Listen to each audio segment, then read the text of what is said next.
Vida normal. Vida normal. Tudo no seu lugar. Tudo andando de acordo com o previsto.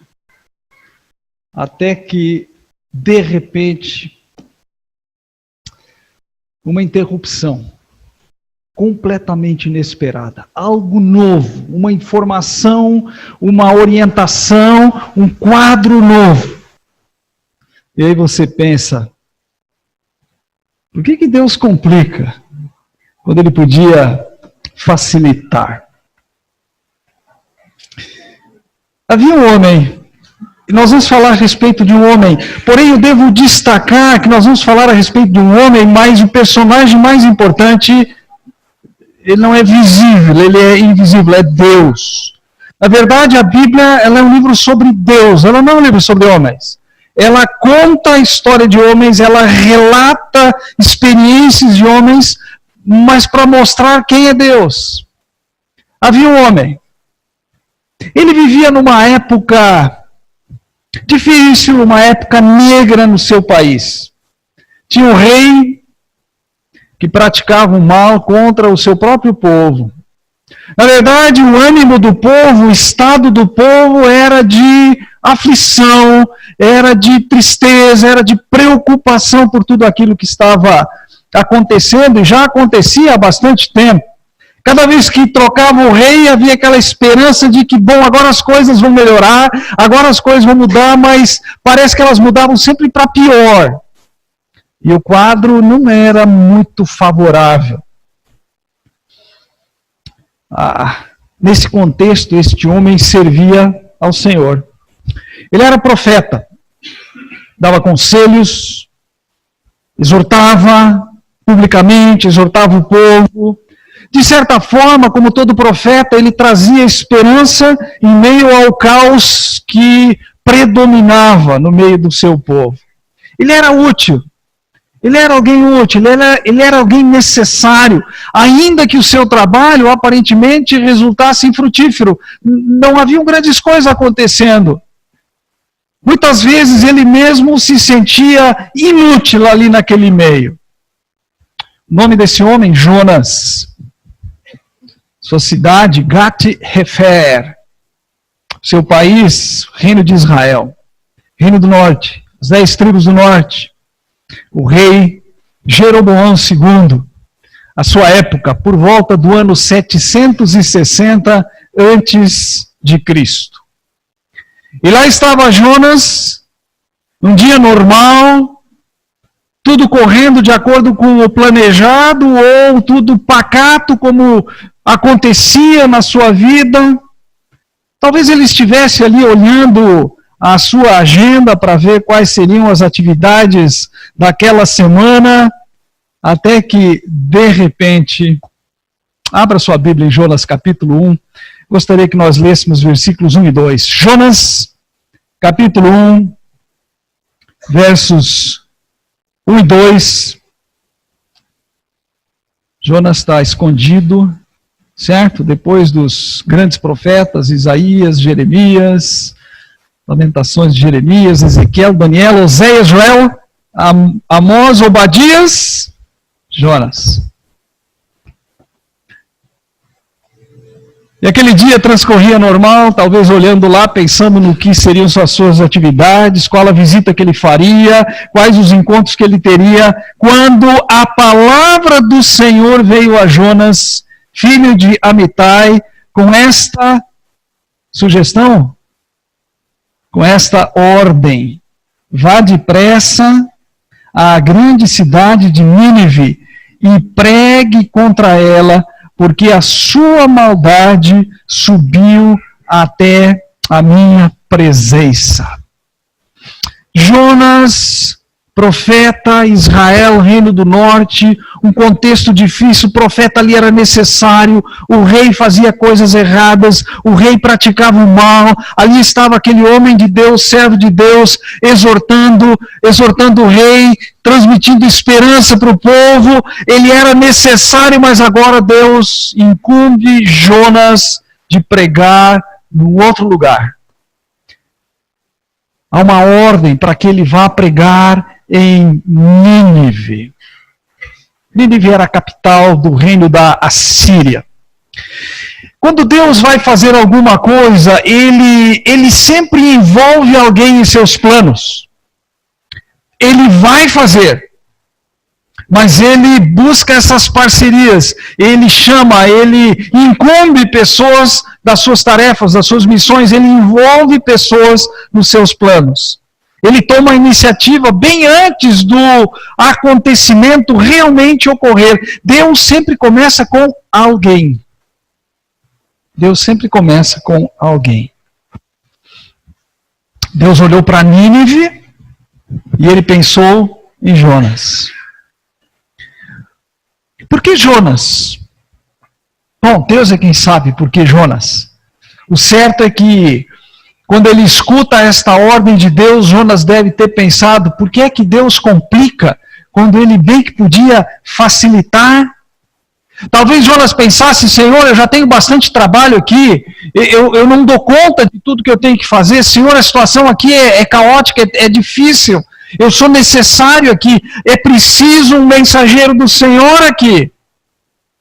Talvez Jonas, ele tenha sugerido para Deus, envia Miqueias, envia Amós. Esses dois profetas são contemporâneos de Jonas, também no Reino do Norte, Israel, são proximamente contemporâneos. Envia um dos outros, olha, eles estão começando o ministério deles, eu já estou há tempo trabalhando, eu tenho acesso a Jeroboão, eu tenho acesso ao palácio, eles estão começando, quem sabe o Senhor manda um deles para lá.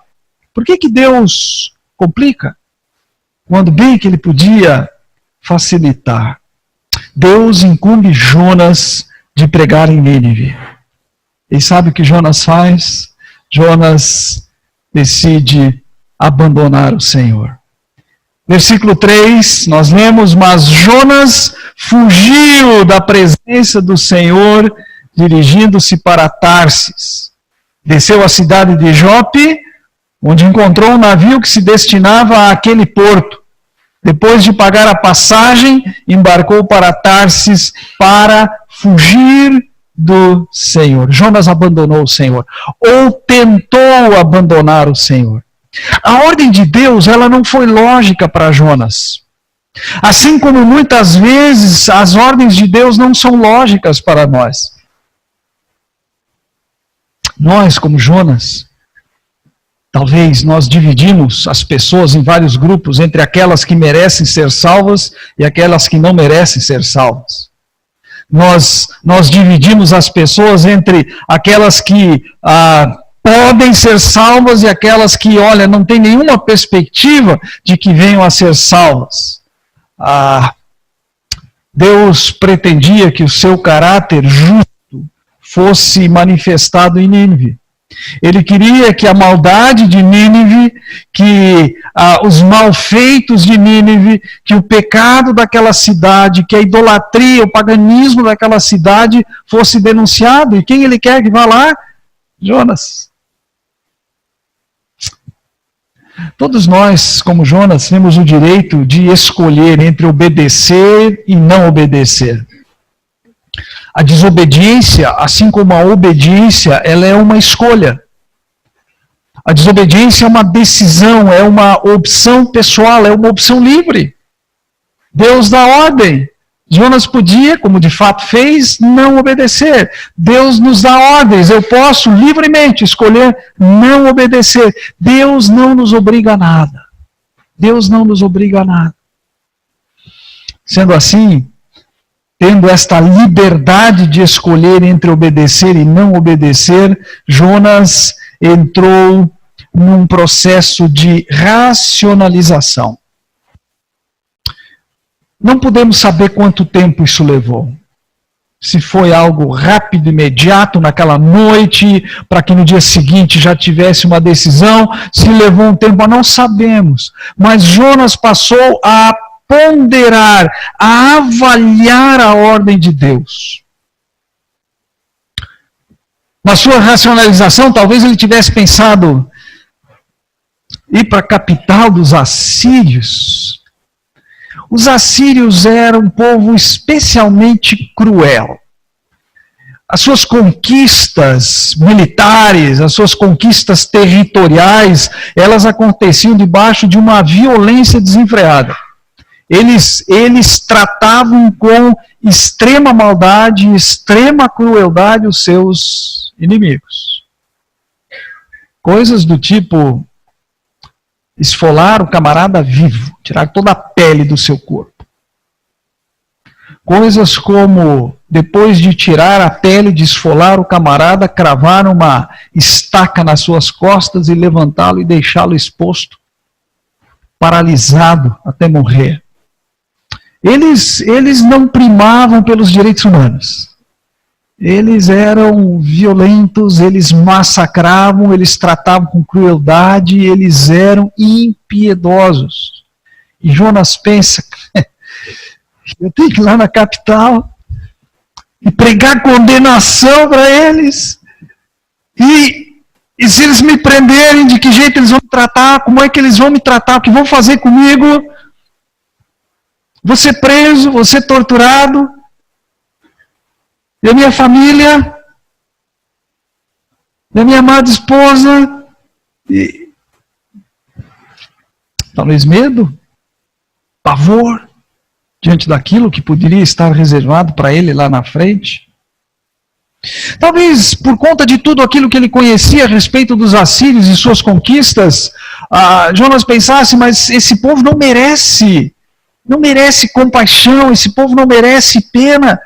Se eu vou lá pregar para eles, ainda que a palavra de Deus seja uma palavra de condenação, mas eu conheço o Senhor, eu sei do que Deus é capaz, e se eles resolvem, ou se alguns deles resolvem se converter e vão ser poupados, o que vão dizer de mim? Que deixei a minha terra, deixei minha pátria, fui pregar para esses bandoleiros, para esse povo cruel, e a salvação de Deus vai chegar lá.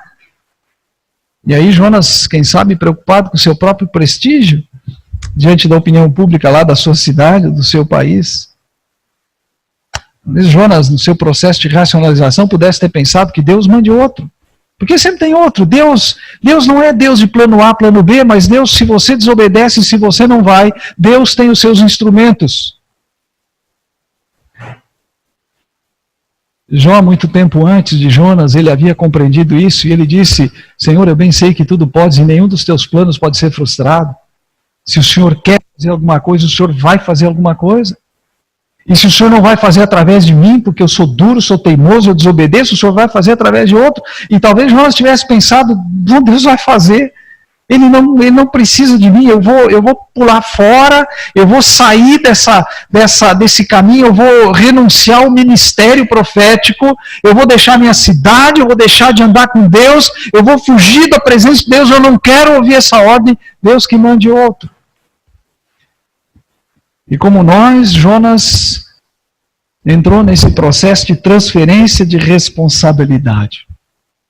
Racionalizar a vontade de Deus sempre é o primeiro passo para a desobediência. Quando nós começamos a discutir com Deus, quando nós passamos a procurar alguma lógica nossa que seja afinada com a lógica de Deus, nós estamos dando o primeiro passo na direção da desobediência. Porque nós nunca sabemos tudo o que Deus pretende realizar quando Ele nos dá uma ordem. Nós não conhecemos o panorama todo do que Deus pretende fazer quando Ele nos dá uma ordem. Nós sempre racionalizamos a partir da nossa perspectiva, da nossa lógica, que é diferente da de Deus. Deus diz, não casa, nem namora com alguém que não compactua da tua fé, que não crê no Senhor da mesma forma que você crê em Jesus Cristo. Essa é a ordem. Mas aí nós racionalizamos, mas vou ganhar para Cristo essa pessoa, eu vou ser um instrumento. Racionalização. Deus diz, perdoa. Se teu irmão pecar, perdoa. Mas nós pensamos, mas se eu perdoar, vai fazer de novo a mesma coisa. Então racionalizamos. Nós temos esta capacidade de tentarmos trazer a lógica de Deus para o nosso patamar, quando na verdade a lógica de Deus ela é muito maior. Os meus caminhos não são os de vocês, os meus pensamentos não são os de vocês. Os meus caminhos, os meus pensamentos são muito mais altos do que aquilo que vocês têm como perspectiva. Havia algo mais talvez nas considerações de Jonas. Na época desse profeta, estou falando aí por volta de 760 a.C., a Assíria, ela era o grande império naquele tempo. A Assíria era, assim, uma ameaça iminente para Israel. Tanto que 40 anos depois, 38 anos depois, a Assíria vai conquistar Samaria, capital do Reino do Norte, e vai levar esse povo cativo para nunca mais voltar. A Síria era um império não apenas em ascensão, mas era a essa altura o grande império que predominava naquela região e que combatia o Egito, que ficava lá ao sul. A Síria, na época de Jonas, na verdade, ela estava preocupada, ocupada nesse seu trabalho de conquista, que não era diplomática, era pela força das armas. Eles estavam lutando com os heteus ao norte, eles estavam em várias batalhas, isso poupava, por um tempo, pelo menos estava poupando Israel. Mas Jonas sabia, a Assíria, ela é uma ameaça iminente, que vem a se tornar real no ano 722 a.C. E talvez na sua racionalização, Jonas estivesse pensando, se eu salvar a Assíria, porque Deus disse, vai lá e prega contra, a maldade deles chegou até mim. A mensagem é uma mensagem de condenação. Se eu for lá e de alguma forma a Síria se converter, se arrepender, deixar a sua maldade, eles vão continuar fortes e eles vão conquistar o meu povo. Eles vão conquistar com todo o seu poderio militar e com toda a sua crueldade, eles vão conquistar Israel. Então é melhor deixar a Assíria ser destruída, porque se a Assíria for destruída por Deus, isso salva Israel. Nós vamos ter um alívio. Esse reino, esse império conquistador, ele vai sofrer um baque, e isso vai nos dar fôlego. O que fazer então? E enquanto pensava na ordem de Deus, enquanto conjecturava a respeito daquilo que Deus tinha lhe dito, vai para lá e prega. Jonas deve ter pensado, Senhor, por que o Senhor complica? Por que o Senhor não facilita a vida? Em seu raciocínio, Jonas opta por abandonar o ministério de profeta. Ele decide desobedecer. E em vez de se dirigir para Nínive, ele vai para Tarsis. E é muito interessante que ele vai na direção contrária do que Deus havia mandado. Ele está em Israel, Reino do Norte, nas proximidades lá de Samaria. Deus diz, vai para Nínive. Fica assim a noroeste, fica a nordeste, fica naquela direção. Jonas, ele decide que ele vai para a Espanha. Ele vai lá para os confins da terra, do mundo conhecido de então. Ele compra uma passagem, ele tem que ir na bilheteria para comprar passagem, não dá para comprar pela internet. Paga o preço de uma passagem para Tarsis. Nós, muitas vezes, revestimos a nossa desobediência com uma capa de desculpas, uma capa de boas intenções. Preciso dar um tempo para minha família. Não posso obedecer à ordem de Deus porque, sabe, olha, isso é importante. Cuidar da família é importante. Sim, é bíblico, é correto. E Deus nunca dá uma ordem que nos ajude a desobedecer outra, a obedecer a Deus ao mesmo tempo que cuida da família. Parece tão espiritual, parece tão saudável, parece tão bonito. Sabe, não é meu dom, Senhor. Nínive, não é meu dom. tem outros mais capacitados que eu para fazer aquilo que o Senhor está pedindo. Senhor, eu entendo a tua ordem, mas sabe, eu não sinto paz. Ou então, Senhor, eu não vou obedecer ao Senhor e eu estou em paz. Desculpas.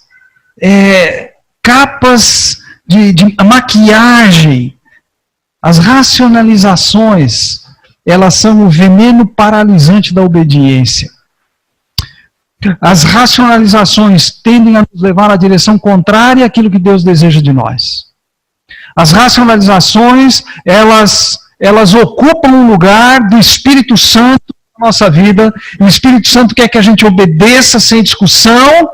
As racionalizações, elas ocupam esse lugar, e elas nos empurram em direções contrárias àquilo que Deus dá. Enquanto o navio zarpava, Jonas, lá do convés, via a terra se afastar,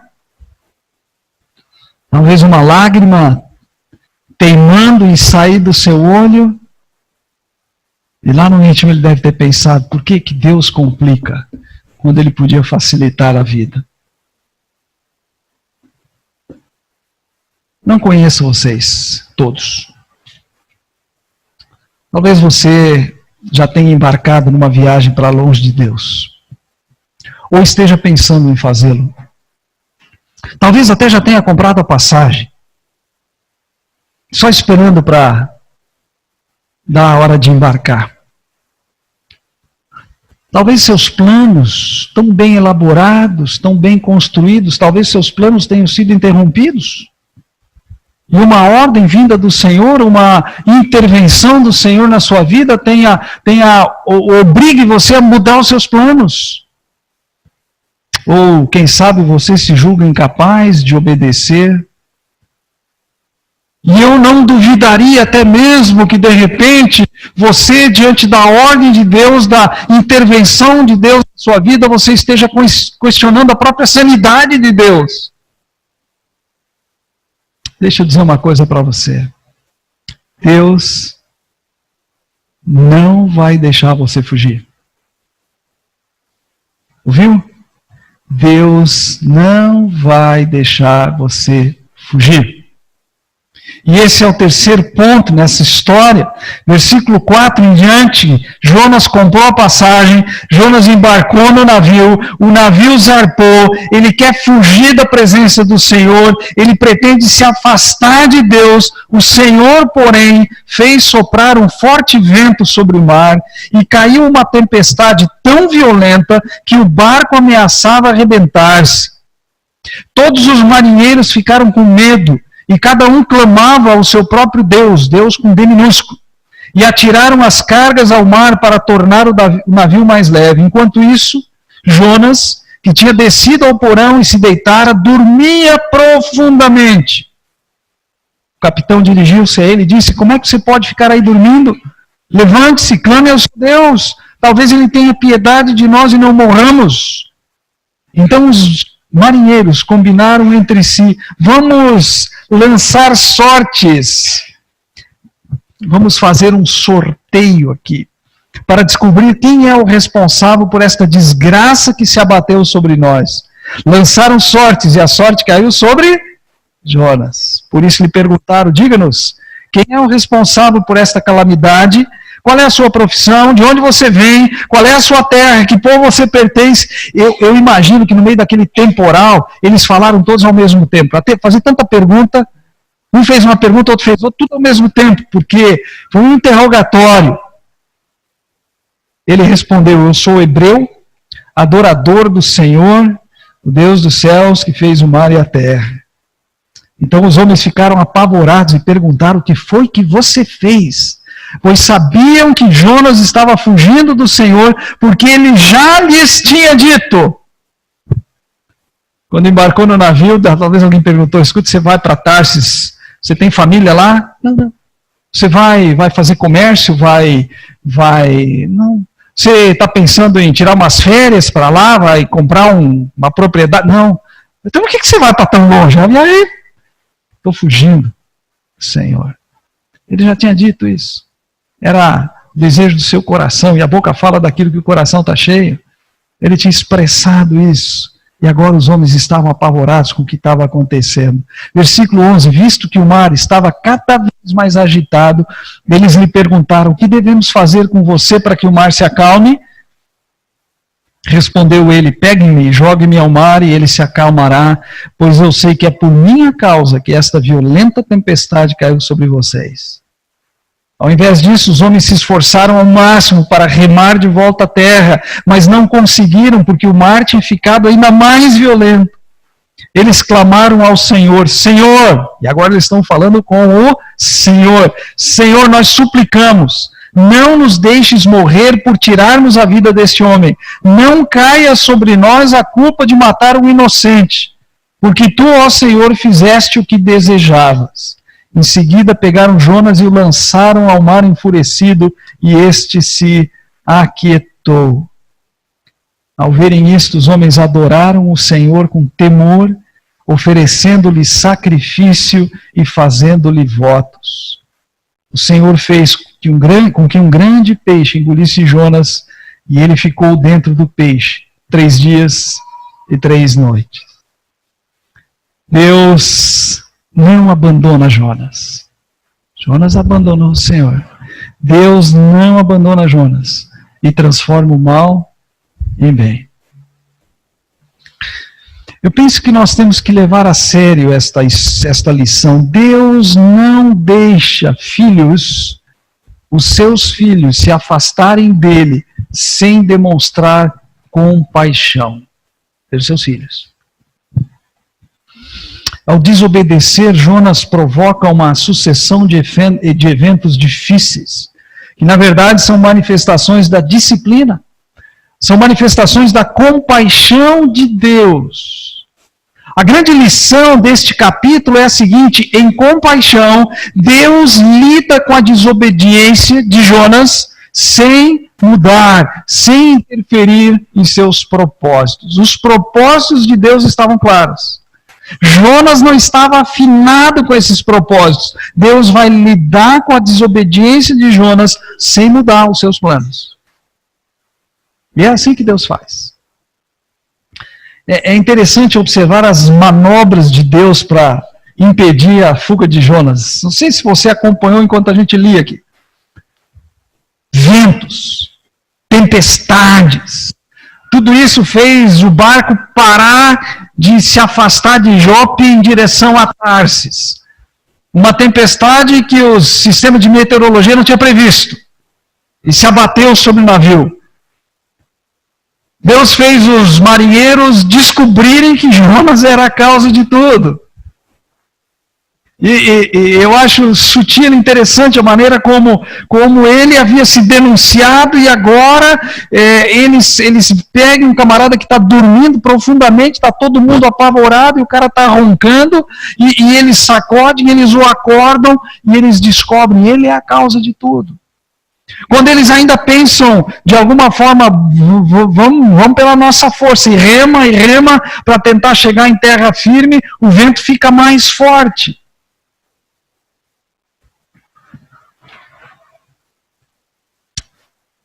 Quando a gente pensa na vergonha que Jonas deve ter passado, dizendo para os marinheiros, eu sou culpado, é por minha causa.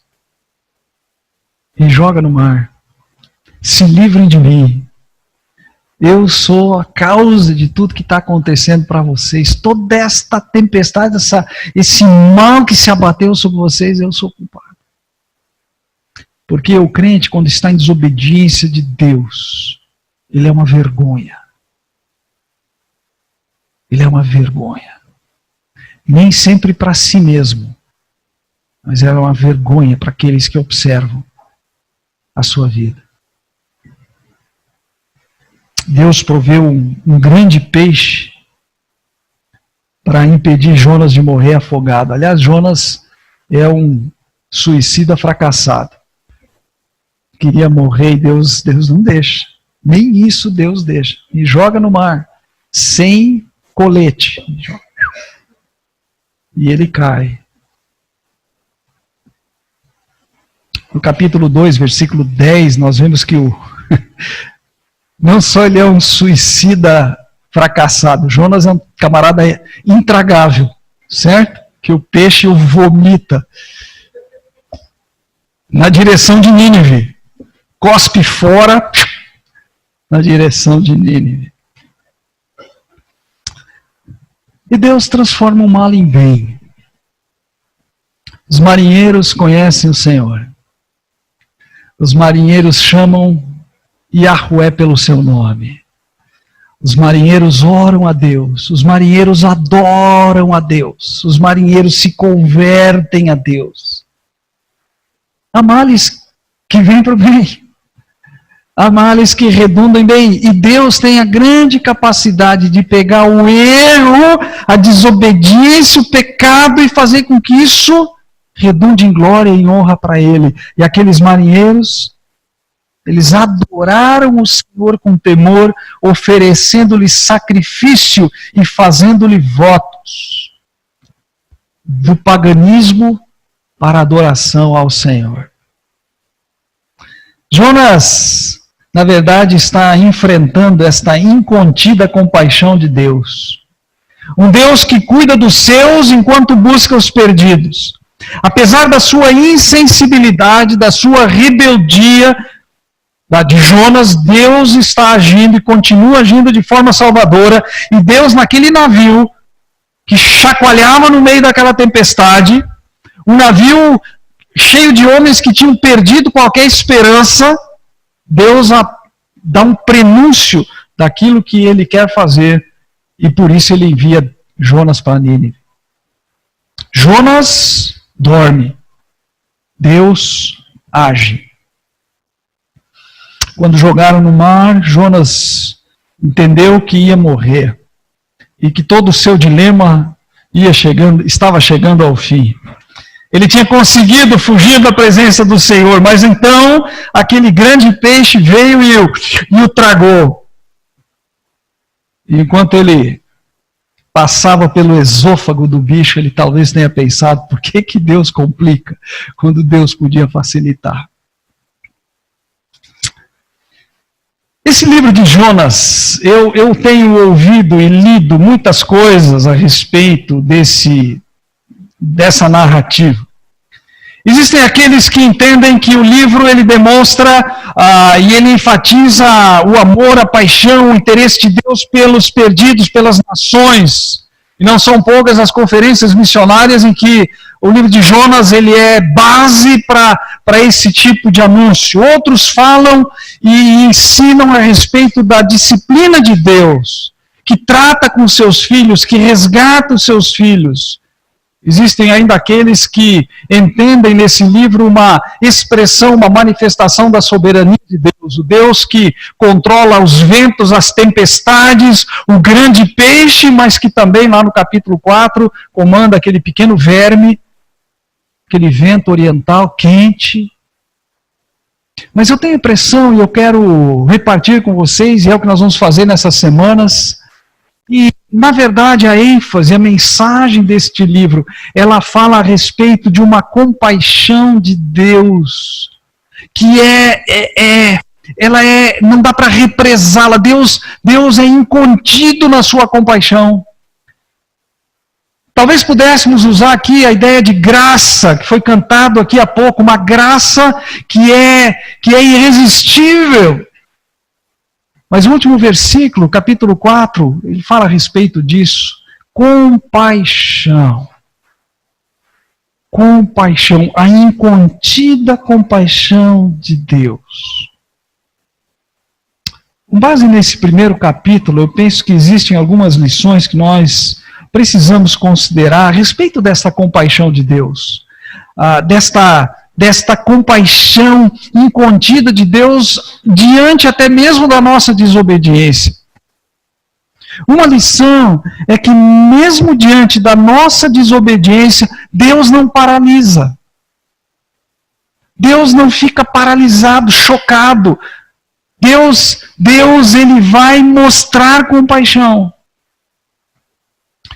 Eu afirmo, eu creio nisso, que Deus persegue aqueles que são seus para impedir que fujam. Pelo menos ele persegue até certo ponto. Ele vai atrás, ele mostra a compaixão, ele chama de volta, ele atrai, ele mostra seu descontentamento com aquela fuga. Deus persegue aqueles que são seus, mas não uma perseguição maldosa, é compaixão. Jonas nesse capítulo 1, ele vai descendo, notou isso? Ele desce para Jope, daí ele desce para a bilheteria, para o porto, aí ele desce para o navio, ele desce para o porão, ele desce para o fundo do mar, descendo. E Deus atrás. Deus sempre está ali oferecendo uma segunda chance, uma terceira chance, uma quarta chance. As misericórdias do Senhor são a causa de não sermos consumidos.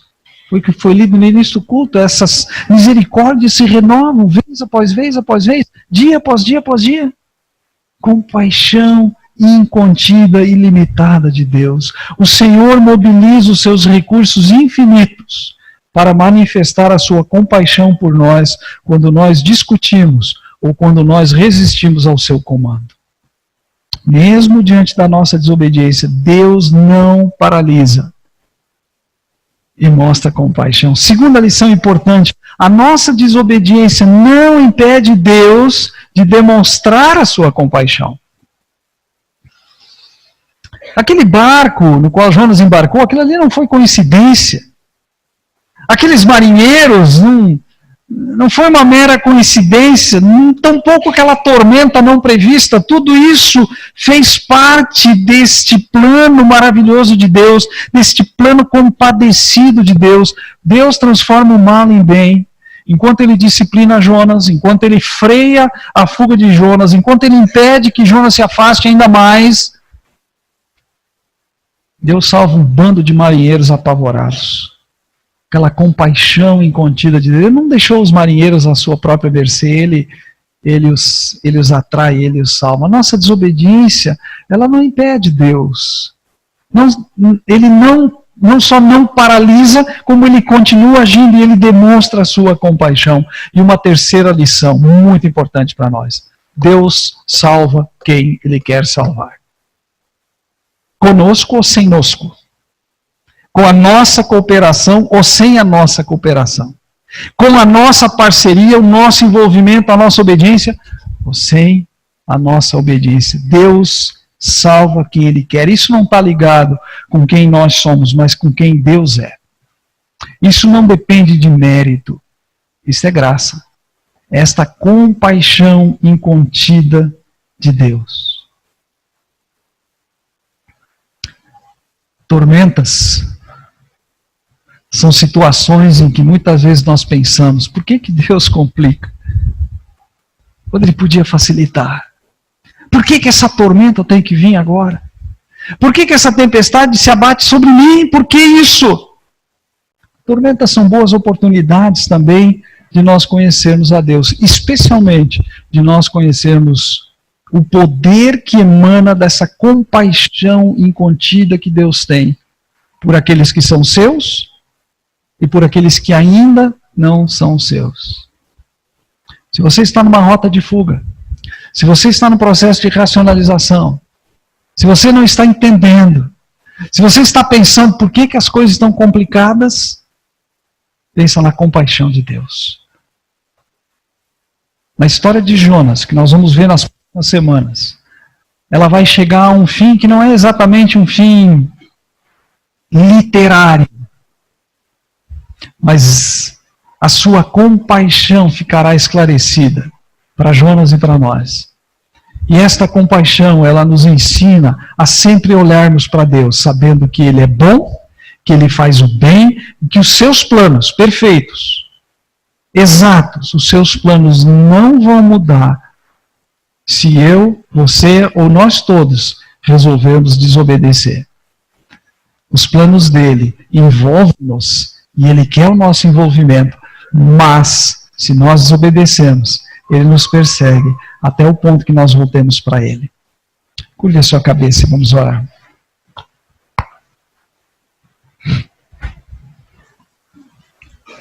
Senhor, enquanto nós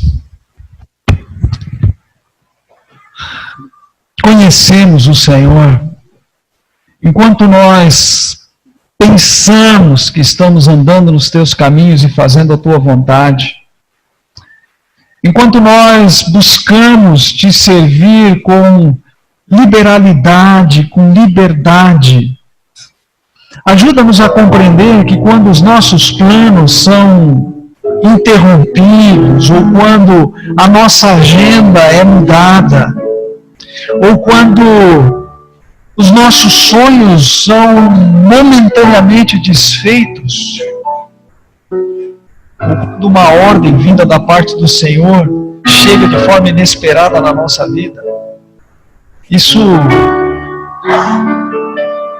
não deve ser motivo para nós desistirmos. E tampouco justificativo para nós pensarmos em fugir da tua presença. Na verdade, o Senhor quer se mostrar ainda mais e melhor para nós. O Senhor quer revelar facetas que nós conhecemos a teu próprio respeito. O Senhor deseja demonstrar uma compaixão renovada, contínua, maior do que nós podemos imaginar. De formas que a nossa oração ajuda-nos a aprender com Jonas quem é o Senhor.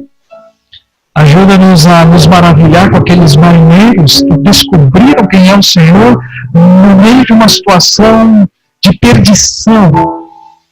Ajuda-nos a compreender a maravilha da tua soberania, e que o Senhor não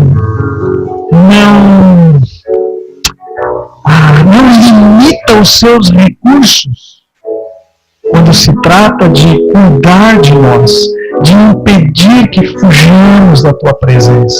O Senhor mobiliza todos os seus recursos para isso. Ajuda-nos a nos maravilharmos com a beleza de quem é o Senhor, a beleza dos teus planos, a beleza das aventuras que o Senhor propõe para nós enquanto andamos nos teus caminhos. Pedimos isso enquanto meditamos na tua palavra e enquanto conhecemos mais o Senhor. A nossa oração nós a fazemos em nome de Jesus. Amém.